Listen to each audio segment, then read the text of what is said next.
Ano boyet, natatakot ka na yata eh, wala pa man. Jepoy, sigurado ka na ba dito? Baka mamaya kainin tayo ng multo. Oo naman, hahanapin natin yung multo tapos susuntukin ko siya. Tapos papatayin ko siya kasi bad siya. Akala mo naman malakas ka, no?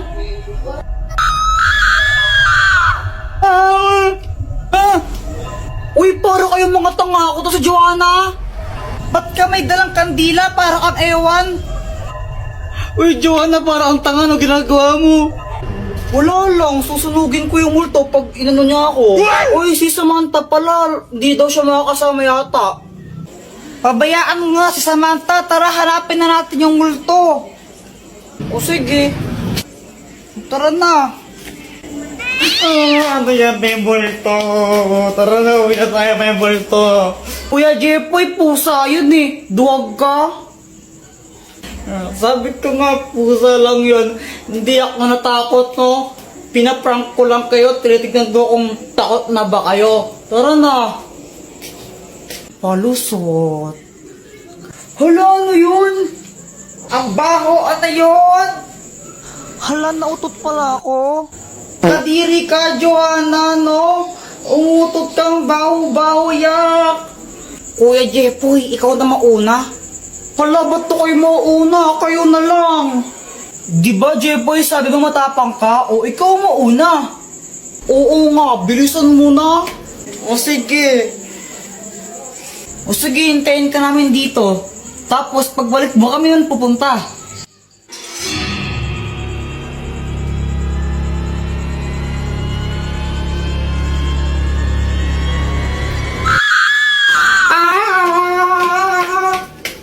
Guys, may sasabihin ako. Ang hirap pala maging mabait na bata. Hoy, Jepoy, huwag ka nang umiyak. Kapapalo ka sa akin. Tignan mo. Ganito kasi yun. Sabi ni mama sa akin, Ayusin mo yung diba mo. Pasaway ka kasi, pasaway ka. Ang batang magbait, hindi napapalo sa puwet. Tandaan mo yan, ha? Opo. Kaya simula nun, nagpakabait na talaga ako. Tumutulong na ako maglinis ng bahay. Mama, tapos na ako magwalis. Mama, naubos ko na po yung gulay. Aba, Jepoy, very good ka na ngayon, ha? O sige, pagpatuloy mo. Kumakain na rin ako ng gulay kahit ayoko ng lasa. Tapos natutulog na ako tuwing hapon. Sip-sip. Buti pa si Jepoy mabait na bata o tutulog ng hapon, sumusunod. Ikaw, Joanna, matulog ka na rin. Mama, ayoko. Oh, pasaway na bata ka, ha? Tinuloy-tuloy ko lang yun hanggang sa isang araw. Ano, ready na ba kayo? Aalis na tayo. Mama, si Kuya Jepoy tulog pa eh. Mukhang mahimbing ang tulog ni Jepoy eh. Tara, iwan na lang muna natin. Next time na natin siya isama. Pagkagising ko, hinahanap ko si Mama. Higigisa na ako pang computer. Ma? Lumabas ako tapos nakita ko tong mga marites na to. Tita, nakita niyo po ba yung mama ko? Ay, umalis! Pumunta ng SM! Hindi ka sinama? Kala ko, nasa labas lang sila.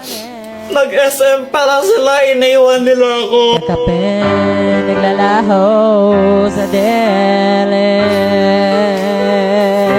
Ninais ko mapalapit sa'yo. Ninais ko malaman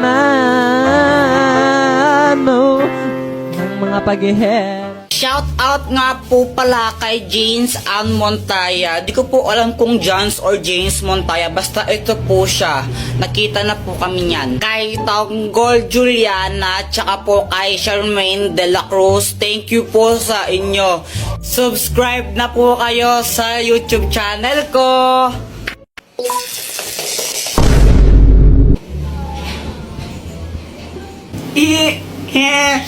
Ang galing ni Doraemon.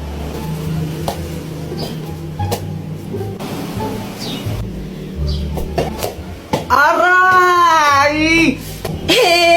Joanna, buisit ka. Shit ka talaga, Joanna. Lagot ka sa akin! Ah! Mama, si Kuya Jepoy, oh! Ah! Sige, subukan mo sakto ng kapatid mo. Mapapalo ka taga sa akin. Nakikita mo tong hanger na to, ha? Tatama sa'yo to. Mama, si Joanna yung nauna eh. Binato niya ako ng bola sa ulo. Ay, wala akong pakialam, Jepoy. Ikaw yung mas matanda. Dapat ikaw yung matindi. Hayaan mo na siya. Huwag mo siya papatulan.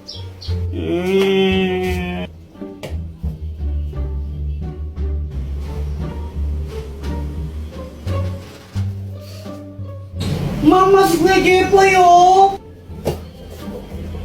Makakaganta rin ako sa'yo, Joanna. Oh, ba't ka na kasi mangot? Si Joanna kasi nakakainis siya. Tapos pinagtatanggol pa siya ni Mama. Favorite niya kasi nakakainis. Oh, ganun ba? Teka, may gamit ka ba na pwedeng ipahiram sa akin para makaganti ako kay Joanna? Ay, naku, gagamitin mo na naman yung mga invention ko para sa mga kalokohan mo eh. Hindi ako papayag. Tapos pag... Ano to, Dr. Quack Quack? Hoy, bitawan mo nga yan sa akin yan. Saan mo nakuha yan? Ayaw. Bitawan mo yan. Ano bang kayang gawin nito, Dr. Quack Quack? Hindi yan laruan. Delikado yung bagay na yan. Ano ka ba? Tapos pag may nakuryente ako naman may kasalanan, ay naku, ayun yung sinasabi ko, nakuryente ka na, ikaw kasi ang kulit-kulit mo. Hala, ano nangyari sa anak ko?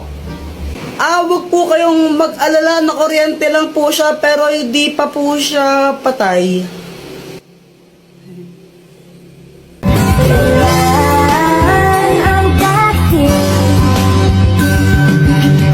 Kaya mo'y matatamasa, ikaw ay makasama, sabay tayong kakanta. Samantha, apoy ka ba? Ha? Bakit? Kasi, I love you eh.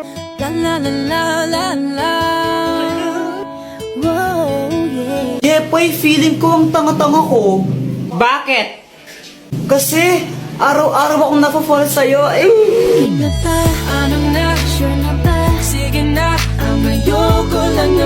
O ito, lit match ka ba?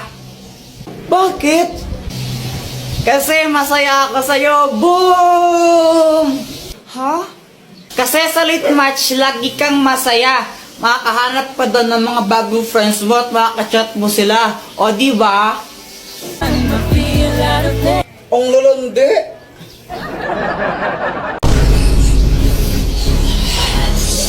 Takbo! Ah! Mama, lalaro lang kami sa labas. Uy, Kuya Jepoy, sama ako. Pal. Palimos po. Hala, kawawa naman si Kuya. Kuya, ito po ah. Uy, Jepoy, matulungin. Sana all. Kuya Jepoy, ang damot mo naman. Nagbibigay ka piso. Wala na akong pera eh. Alam ko may 10 piso ko pa dyan. Binigay ni Mama kanina. O, pang computer ko to. Di, Kuya Jepoy, madamot ka lang talaga. Guys, tingnan niyo si Kuya. Parang nagagalit siya. Paano hindi siya magagalit? Binigyan ni Kuya Jepoy, piso lang. Ang damot-damot. O, ba't di ka magbigay? May pera ka naman. Binigyan ka ni Mama kanina, no? O, ba't ako? Ikaw dapat eh. Madamot ka lang talaga. Madamot. Madamot. Kuya, ikaw na nga lang binigyan. Ang choosy mo pa. Madamot ka lang talaga, Kuya Jepoy. Guys, naging zombie si Kuya. Takbo! Ah!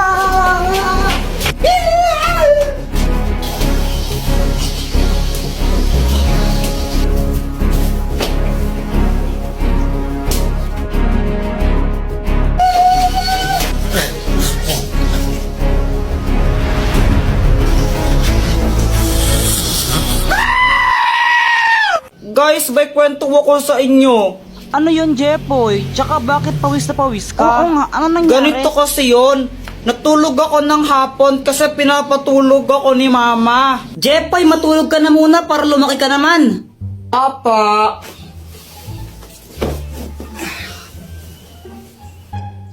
O pati ikaw, Joanna, matulog ka na rin ha? Opo.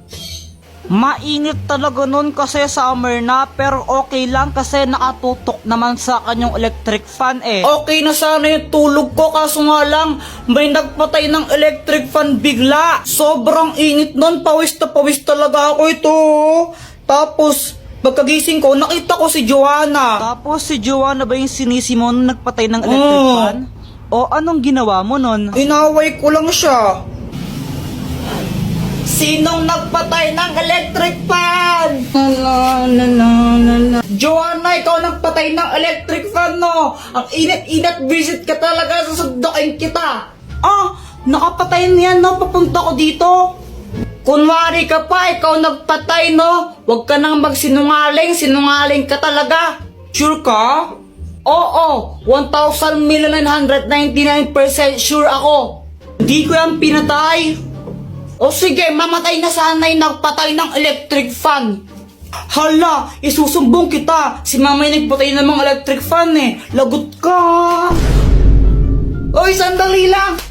Sobrang nagulat ako nun. Si mama pala yung nagpatay ng electric fan. Kaya kinakabahan ako kasi sinabi ko yun. Tapos sinumbong pa ako ni visit na Joanna. Mama, di ba ikaw po nagpatay ng mga electric fan? Ah, oo anak, pinatay ko muna yung mga electric fan kasi nagwawalis ako, baka liparin yung mga alikabok. Pero kung nainitan kayo, hindi nyo na, sige. Sabi po kasi ni Kuya Jepoy, mamatay na daw po sa nagpatay ng electric fan niya. Akala ko po kasi si Joanna yung nagpatay ng electric fan, kaya ako sinabi yun. Anong ginawa ng mama mo? Pinalo niya ako sa puwet. Oh! Guys, may sasabihin ako. Ang hirap pala maging mabait na bata. Hoy Jepoy, huwag ka nang umiyak, kapapalo ka sa akin, tignan mo. Ganito kasi yun. Sabi ni mama sa akin, ayusin mo yung daba mo. Pasaway ka kasi, pasaway ka. Ang batang magbait, hindi napapalo sa puwet. Tandaan mo yan, ha? Opo. Oh! Kaya simula nun, nagpakabait na talaga ako. Tumutulong na ako maglinis ng bahay. Mama, tapos na ako magwalis. Mama, naubos ko na po yung gulay. Aba, Jepoy, very good ka na ngayon, ha? O sige, pagpatuloy mo. Kumakain na rin ako ng gulay kahit ayoko ng lasa. Tapos natutulog na ako tuwing hapon. Sip-sip. Buti pa si Jepoy mabait na bata o tutulog ng hapon, sumusunod. Ikaw, Joanna, matulog ka na rin. Mama, ayoko. Oh, pasaway na bata ka, ha? Tinuloy-tuloy ko lang yun hanggang sa isang araw. Ano, ready na ba kayo? Aalis na tayo. Mama, si Kuya Jepoy tulog pa eh. Mukhang mahimbing ang tulog ni Jepoy eh. Tara, iwan na lang muna natin. Next time na natin siya isama. Pagkagising ko, hinahanap ko si mama. Higigisa na ako pang computer. Ma? Lumabas ako tapos nakita ko tong mga marites na to. Tita, nakita niyo po ba yung mama ko? Ay, umalis! Pumunta ng SM! Hindi ka sinama? Kala ko, nasa labas lang sila. Nag-SM para sila, iniwan nila